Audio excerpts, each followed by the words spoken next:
Thank you, Mickey. Ladies and gentlemen, it's quite mind-boggling to stand here in front of you today. I was sort of turned around and I didn't know what was going to happen, and I look around me and I see 1,400 people around. I have two children, 13 and 10, and before every night when they go to bed, I tell them four things which remind me of Slush. Dream, believe, work hard, and succeed. It's absolutely amazing to see you all here. Remember that this started as an event of 300 people in the year 2008. And there was probably a dream to make this into the biggest startup event in the world. And I think we're approaching that with people from over 80 countries, with 1,400 people present here, sorry, 14,000 in total present, and then looking at 750 investors. It's also very nice for me to see a lot of foreign guests here and dignitaries as well. I'd like to especially welcome Estonian Prime Minister Taavi Rõivas and Chinese Vice Premier Wang.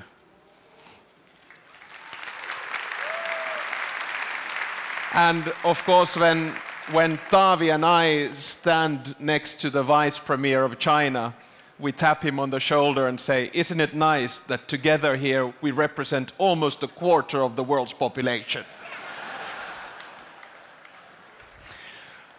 When I travel the world promoting Finland in one way or another, I try to make a pitch. And I used to say that there are two reasons why you should invest in Finland. Number one is geographic location. We're part of the biggest market in the world, which is called the European Union, about 25% of the world's economy.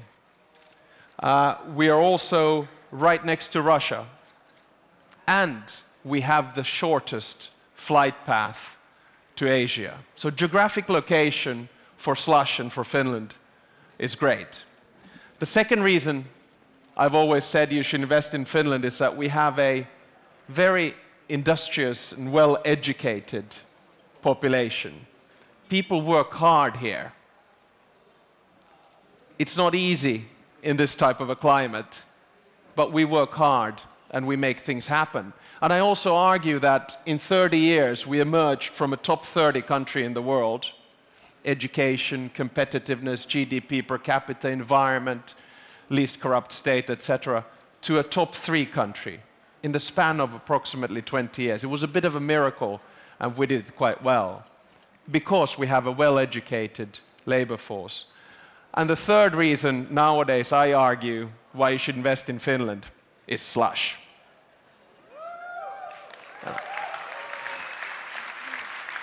Now, we have wonderful companies here today from all around the world. I'd just like to mention the CTO of Alibaba, Wang, who's sitting here in the front. Welcome. The CEO of Rakuten, Hiroshima Mikitani, somewhere around. And then the chairman of Gung Ho, Taisa Zon, who is here somewhere as well.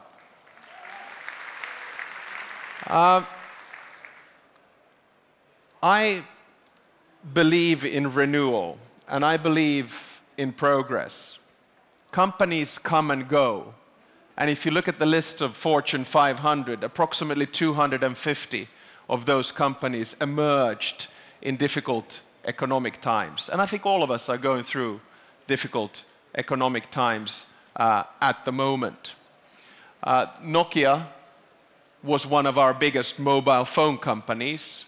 It doesn't sell phones or smartphones anymore, but it's one of the biggest networks companies in the world. What they did was to renew themselves, re-emerge.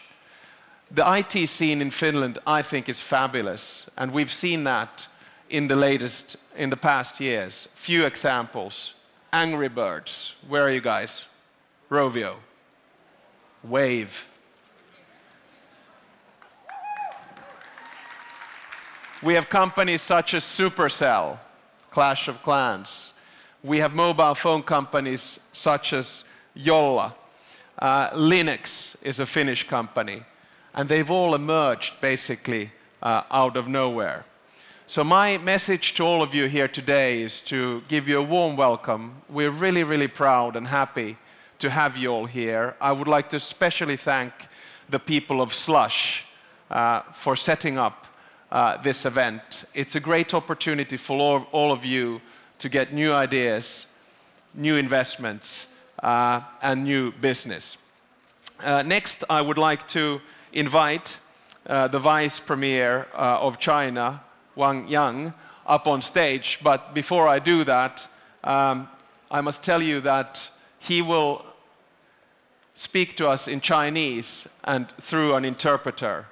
And I can't resist telling you a short anecdote from the European Parliament. When Angela Merkel was speaking at the European Parliament a few years back, she spoke in German. She put her speech a little bit on the side and started to tell a joke. And you know, interpretation and jokes, they don't necessarily work. A little bit like idioms. In Finnish we say, put the cat on the table. People look at you and what? She started to tell the joke, and fortunately there was a really smart interpreter, a female of course, in the booth. And she said, well, Chancellor Merkel is currently telling a joke. Unfortunately, it's impossible to interpret or translate, but I would really appreciate it if all of you could laugh now. So with these words, Mr. Vice Premier, the floor is yours.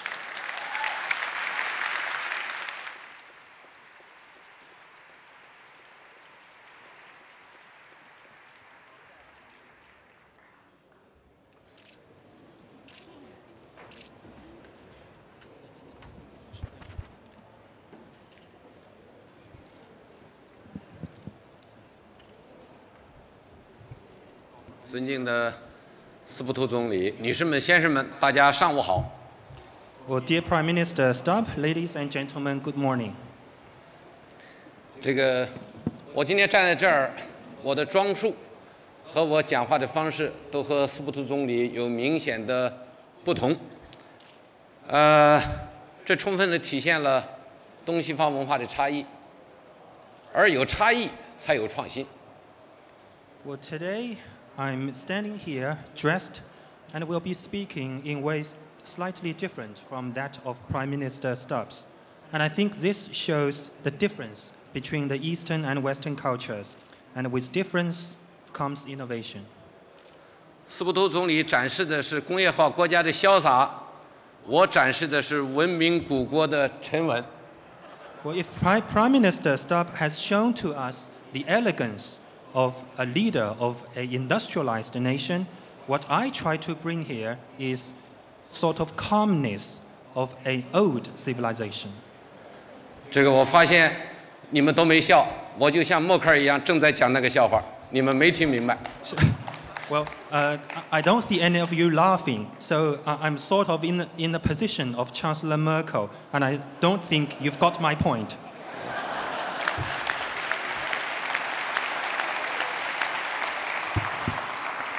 参加这个会议的有14000人，我相信我在这儿绝对是一个另类，因为我相信你们中的绝大多数都是年轻人，包括你们的总理不到50岁，而我今年已经60了，所以我是个老家伙。I know today there are roughly 14,000 participants here, and I think I'm sort of an alien here because all of you are young people. Your Prime Minister is less than 50 years old, and I myself is older than 60, so I'm rather an old guy here. 所以由我这样一个老家伙来代表一个文明古国的中国在这儿发言，我觉得是一件很恰当的事情。And I think it is inappropriate for an old guy like I am to speak here on behalf of an old civilization, China. 我坦率地说，作为一个文明古国，中国的传统文化更多的鼓励是和谐，而不是创新。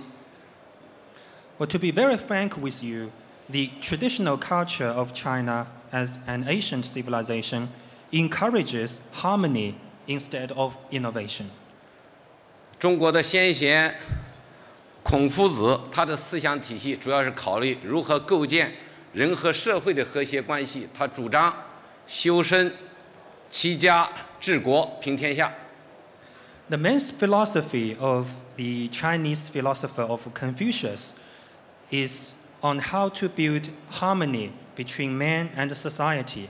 And according to Confucius, a man must cultivate himself and bring order to his own family before he can govern a state well and bring prosperity and peace to the whole nation. 而同时期的另一些中国的哲人，像老子、庄子，则强调人与自然要和谐相处。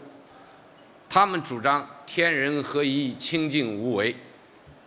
And for other philosophers in the same age as Confucius, such as Lao Tzu and Zhuangzi, they stress the importance of harmony between man and nature. And according to them, man is an integral part of nature, and man should seek serenity and non-action. 中国的这些传统文化都崇尚和谐，这种文化基因对于一个多民族的大国能够保持长期的大一统，无疑是起着重要的作用。So harmony is very much in the minds of these old Chinese philosophers, and this basic culture has played a very important role in ensuring that China, as a big nation with so many ethnic groups, has remained united throughout the most period of its history. 但是这些传统文化也的确影响了我们在自然科学领域里的创新。Having said that, these traditions have also affected innovation by the Chinese people, in particular in the field of nature and science. 不过30多年前，当中国决定改革开放，我们再一次打开国门的时候，世界工业化五彩缤纷的创新成果一下展现在中国人的面前，这迅速地点燃了中国人的创业热情、创新热情。However, about 30 years ago, when China started reform, opening up, the Chinese people began to be thrilled by all the achievements of an industrialized world, which rapidly ignited the passion of entrepreneurship of the Chinese people. 就像一个饥饿已久的人，突然发现了世界上有这么多色香味俱佳的美食，好奇、冲动和行动都会迸发出来。Well, that was like a man who has been kept hungry for so long time suddenly saw a big feast in front of him. So his curiosity, his passion, and his actions will definitely follow. 所以啊，现在才有阿里巴巴、腾讯、百度一个个草根创业成功的中国故事传遍世界。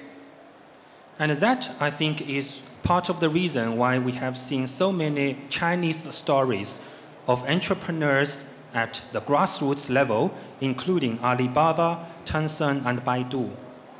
到去年，中国在经济总量达到近10万亿的情况下，我们的研发投入已经占比超过了2%。Last year, when the total economic size of China reached 10 trillion US dollars, the proportion of those spent on research and development already exceeded 2% of its GDP. 在创新能力最强的中国城市深圳，现在有15000家各种各样的股权投资基金，包括天使基金、创业基金等等。And in the Chinese city of Shenzhen, which is famous for its ability of innovation, there are as many as 15,000 private equity funds of various forms, including angel funds and venture capitals. 而今年的前10个月，中国新注册的企业有300万户，增长的幅度达到了53%。And for the first 10 months of this year, there have been 3 million new companies registered in China. So that was up by 53% compared with the same period last year. 我相信大家都很想知道中国政府是如何做到这一点的。我想这一点呢，请与会的中国企业给大家一起交流。I think you probably want to know how does the Chinese government make this possible, and I will instruct those Chinese companies present today to share with you their experience and their feelings. 我想有中国的企业说中国政府好，比中国政府自己说自己好更好。And I think it is better for the Chinese companies here to speak on behalf and to support the Chinese government than just for the government to do all the lobbying. 但是有一条是肯定的，中国政府能做到这一天，是由于我们开放。我们的创新也是在开放中的创新，是借鉴世界各国政府支持创新的经验，才有今天这样的成果。But one thing is for sure, China attributes what it has achieved today to opening up. And the opening up and innovation that we advocate is an open innovation. And we pay close attention to learning from other countries. 芬兰是创新国家的典型，也是初创企业的沃土。刚才司徒部总理提到愤怒的小鸟，我不愤怒，但是我知道愤怒的小鸟在全世界的下载量已经超过了20亿人次，而且在中国有大量的粉丝。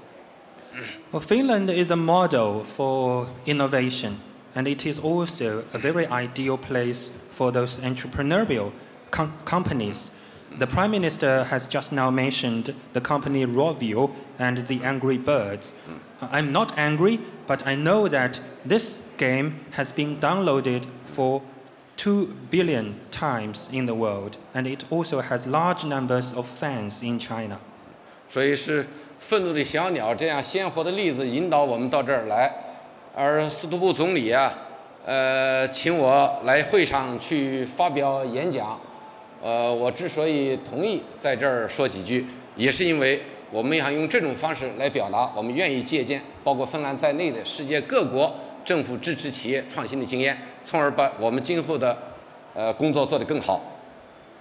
So I think the example of Angry Birds is a vivid example for why the events of Slush is so attractive. So that is why I have readily accepted the invitation from the Prime Minister to deliver a speech here. And I'm saying here, in order to express the willingness of the Chinese companies and the Chinese side to learn from the innovation experience of other countries so as to make themselves more successful in the future. 最后，我再一次感谢会议的组织者和司徒部总理对我的邀请，祝这次会议能够取得更大的成功。谢谢。Well, finally, I would like to thank once again the organizer of this event and the Prime Minister himself. And I wish all of you a great success on this event. Thank you. Thank you.